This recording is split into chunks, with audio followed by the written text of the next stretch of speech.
work for the Center for Accessible Living. I am the housing program manager, and I have been working at the center for the last 19 years, completing 20 years come this December. And I've been doing the housing program for the last 18. So we're going to call this Housing 101. I'm going to try to walk you through the process if you ever wanted to get housing through the Center for Accessible Living. So what kind of housing does the Center for Accessible Living have? Well, actually, we don't have any.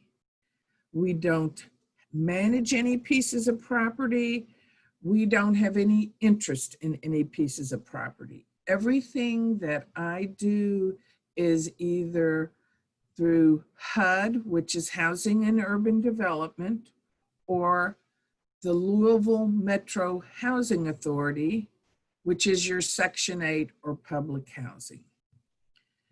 So the Center for Accessible Living has a referral source for these three programs.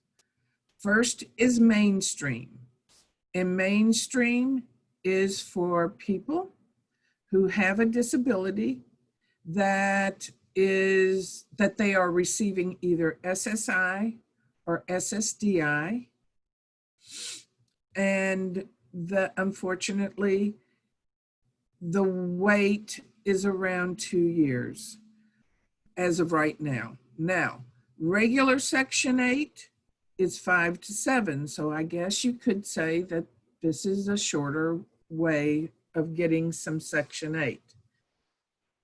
And what is Section 8? Section 8 is a process where you first apply to the Section 8's regular program. This, well, you probably can't see it very well. This is the application, and this is where you mail it back to. They do not take any Section 8 applications dropped off. You have to mail them back, and you can't do them online. Section 8 is nothing more than if you fall within the guidelines, and they do have an income guideline. And of course, with my program, you have to have a disability. It's nothing more than a budget. Section 8, once you go through the process of the classes and the applications and everything, then you will get a piece of paper that's called a voucher. And the voucher is nothing more than your budget. It's going to say, this is how much you can spend. This is how much Section 8 will help pay part of your rent. And this is the maximum amount you can spend. So when someone talks about Section 8, that is not free housing. If you have an income, then you're going to be paying some of your monthly income towards your rent. And usually it works like this. It's usually you pay 30% of your monthly income. The federal government or Louisville Metro Housing Authority will pay 70%. With some people, they will allow that person to spend up to 40% of their monthly income. And then of course, Section 8 will pay the 60%. With Mainstream, being that you have a disability,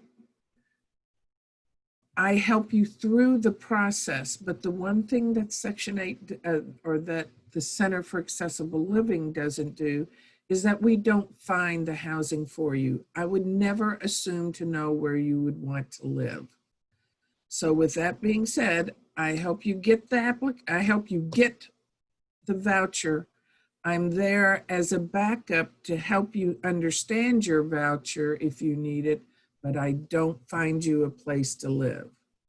Every year on Mainstream, you will go through a recertification, which is nothing more than Section 8 sends you a letter and says, hey, do you want to stay where you're at or do you want to move?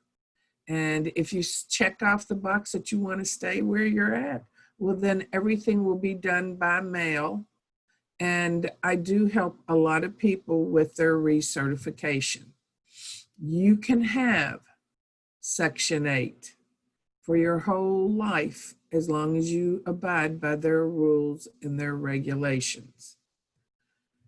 Everybody that wants on any of my programs, first, I have to do what's called a center intake, which is just a little bit of paperwork. It's nothing great big. Sign off on some things. And I need these documents. And unfortunately, I have to have all of them before I can put you on a waiting list. I have to have all of them before I can actually do the application. And they are this. Anyone living in the household that is over the age of 18, I need a Kentucky State Picture ID. If you don't have a driver's license, you can get a picture ID, and I sometimes can take a TARC ID, your bus ID. That's for everyone over the age of 18 that will be living in the household. I need everyone, even the babies, Social Security cards or copies of.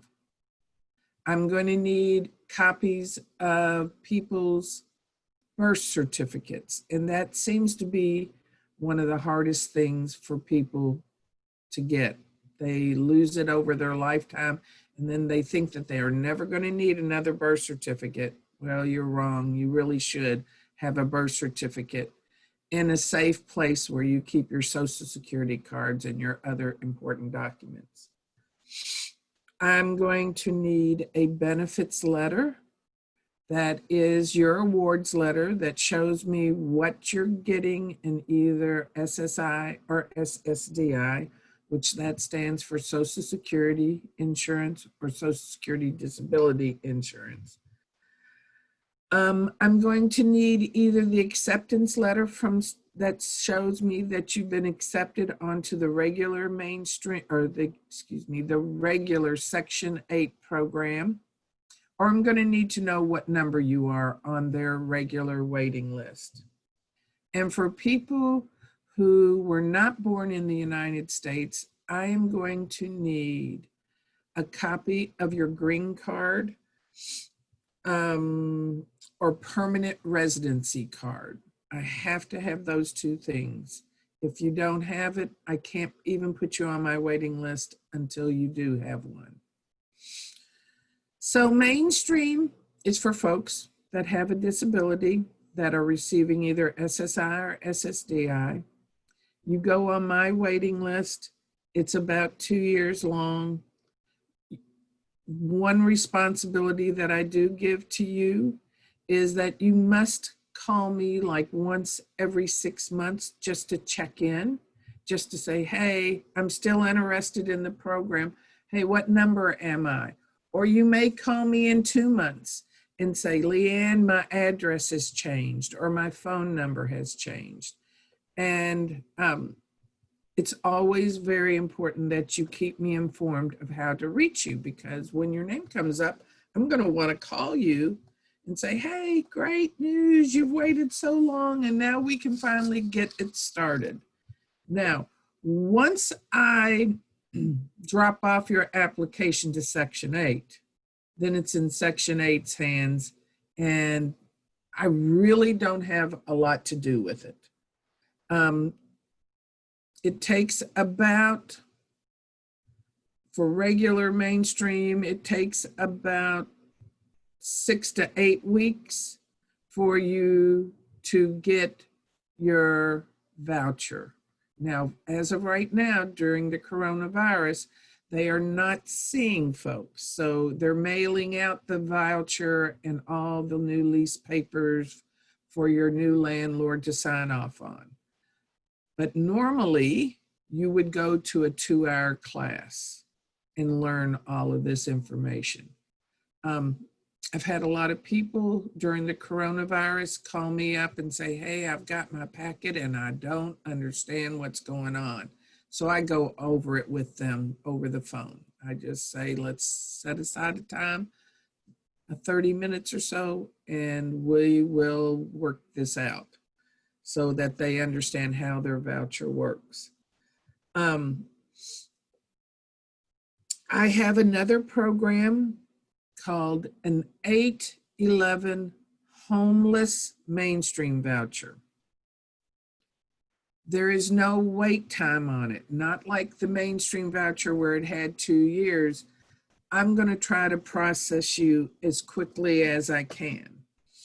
You're going to need all the same things again. You're going to have to be signed up with Section 8, the regular program, have their acceptance letter. I'm going to need those copies of those Kentucky State Picture IDs. I'm going to, for everyone in the household over the age of 18, I'm going to need copies of Social Security cards. I'm going to need copies of birth certificates. I'm going to need benefits letters. That even includes if your spouse has a benefits letter, or if your children are drawing off of the father or whatever. Any income coming into the house, I've got to have copies of. And then, of course, I'm going to need to know that you are on Section 8, have the acceptance letter, or know your number. Now, with the 811 voucher, one thing that I have to do is if someone calls me up and they say, I'm staying with my mother, I'm homeless, but my mom is putting me up, or my brother is putting me up, or a friend is putting me up for right now, I have to have, along with the application and the copies of the documents that I need, I have to have a handwritten letter, regular note paper, no big deal.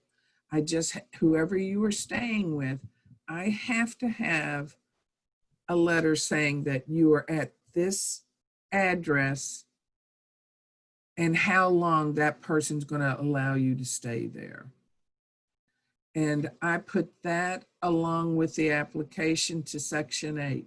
Now, usually for the 811 voucher, it usually takes about 4 weeks once I turn in the application to Section 8 for them to process. And then you will, again, if it's still during the pandemic, you will get your voucher, which is nothing more than a budget, and your new lease papers for your new landlord. You'll get those in the mail. And then it's up to you to go out and search for an apartment. Now, a lot of people might think that they have a list of apartments that those are the only apartments that they can go to. Well, that is not true. Section 8 is a totally voluntary program. Any landlord can accept it, and any landlord can turn it down, and it is not against the law. This is a voluntary program. I usually tell people if you can try to find apartments that are run by mom and pop, that you're more likely to have them accept a Section 8 voucher than a big apartment complex whose property manager might be down in Tennessee. I don't know. You know, the management company, I should say, would be like in another state. They're pretty strict on what they will do and what they won't do. And then I have one more program. It is called an Olmstead voucher. And those vouchers are for folks who are in a nursing home ready to come out, or they are in danger of being put in a nursing home. Now, here is the only glitch with this program is that there's a lot of paperwork because any doctor that you're seeing when you're in a nursing home would have to sign off saying that this is the best housing situation for you. And of course, if you're coming out of a nursing home, are you going to be able to live on your own? My housing programs do not have any help with cooking meals, reminding you to take your meds, helping you with personal care. None of that is included in my programs. My programs are all totally independent living. The homestead itself does not have a wait. There's just a lot of paperwork that's involved in that. And once again, I need all of the same things that I need for the other programs. You need to be on the Section 8's waiting list. And there's no wait time. Now, how hard is it to find a place to live while you're in a nursing home? It's pretty hard. And the fact that when you're in a nursing home, if you are receiving SSI or Social Security disability, they're taking just about all of your check for their housing program for you to stay at the nursing home. And you're only getting about $39 a month for you to spend on whatever you need to spend it on. So it's also very hard to save up for a deposit. At least when people are on my regular mainstreams waiting list, which is 2 years long, I tell them, try to put back just a little bit every month, and you will be surprised at how much you might have when your name comes up to the top of my waiting list and you've got at least part of a deposit or maybe all of a deposit to offer that new landlord. I do not know of any programs right now that are paying for deposits. I do know that a lot of landlords, if they've been on Section 8 before, they understand that their renters are not the most wealthiest people. And a lot of times I tell the person going for an apartment, well, ask the landlord if he can spread out your deposit over the next few months.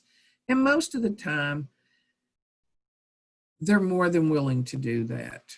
And I have told clients before or consumers before that if you've got a landlord and he's not totally on board about Section 8 or he doesn't understand very much about Section 8, just to give them my name and I will advocate for the Section 8 program for you. And then the last program I have is I have a housing list. It's called a HUD housing list. It's right here. This is apartments that are based on your income. And now you're going, well, what's the difference between HUD and Section 8? A lot of people like Section 8 because once you get Section 8, that voucher is yours for a lifetime as long as you abide by the rules and regulations. And Section 8, after the first year, will allow you to move anywhere in the United States as long as Los Angeles, let's say, is accepting vouchers. And I don't know of any place right now that they are not accepting vouchers. What's the HUD list? Well, it's apartments that have an agreement with the federal government, and the whole apartment complex may be HUD. They may have some apartments. Let's say there's an apartment complex that has 200 units and half of the units are HUD, meaning the federal government is going to help pay part of your rent. And the other half is what is called fair market rent. And fair market rent is just like if you were going to look in the paper for an apartment and there's no help whatsoever for your rent. You're paying it all on your own. With HUD, though, you call the apartment complexes yourself. So I've got a list of 106 different apartments in Jefferson County that have set up an agreement with the federal government. So if you get in, great. They've got an opening, you get in, they're going to base your rent very much like what Section 8 does, a 30/70, or it could be maybe you only qualify for a 1-bedroom, but they've got a 2-bedroom, and you decide, well, I can pay that little bit extra money, and then it becomes a federal government pays 60% of your rent, you pay 40% of your rent. The only issue that you've got with HUD is if you ever decide to move, that housing subsidy, that rent help does not move with you. It is at that one location. So if you would ever decide to move, you would have to get the HUD housing list, find another place that's accepting that has openings. If not, you're going to move and you're going to be paying regular rent. So I can mail these HUD housing lists out. I can mail out a Section 8 application. Obviously, with the 811 voucher, the homeless voucher, I'm going to have an application that you and I would have to fill out. But that is what my programs are at the center. I will help if you have issues with landlords. I may just be telling you to call the Commission on Human Rights if after hearing your complaint about a landlord or your housing, I may be telling you to call them to file a complaint. But you have to understand, when you call me up, I'm only hearing one side of the story. So if I seem to take the other person's interest, it's not that I don't want to help you. It's just I need to know both sides of the story before I can make a good decision on that. So I do the mainstream program, which is just for anyone who has a disability that's receiving SSI, SSDI, that stays within the income guidelines that Section 8 has. And they're pretty, most people fall into it if you're receiving SSI or SSDI. And I can tell you what the maximum gross family annual income limit is. And this is before taxes. For one person, it's $26,750. For 2 people, it's $30,600. For a family of 3, it's $34,400. Excuse me, I'm reading it off of a cheat sheet. For 4 people, it's $38,200. And for a family of 5, it would be $41,300. They do go up to a family of 8, but usually I don't have families of 8. It would be very hard for you to find a house to house a family of 8. But anyway, so mainstream has a 2-year wait. The 811 mainstream homeless voucher has no waits.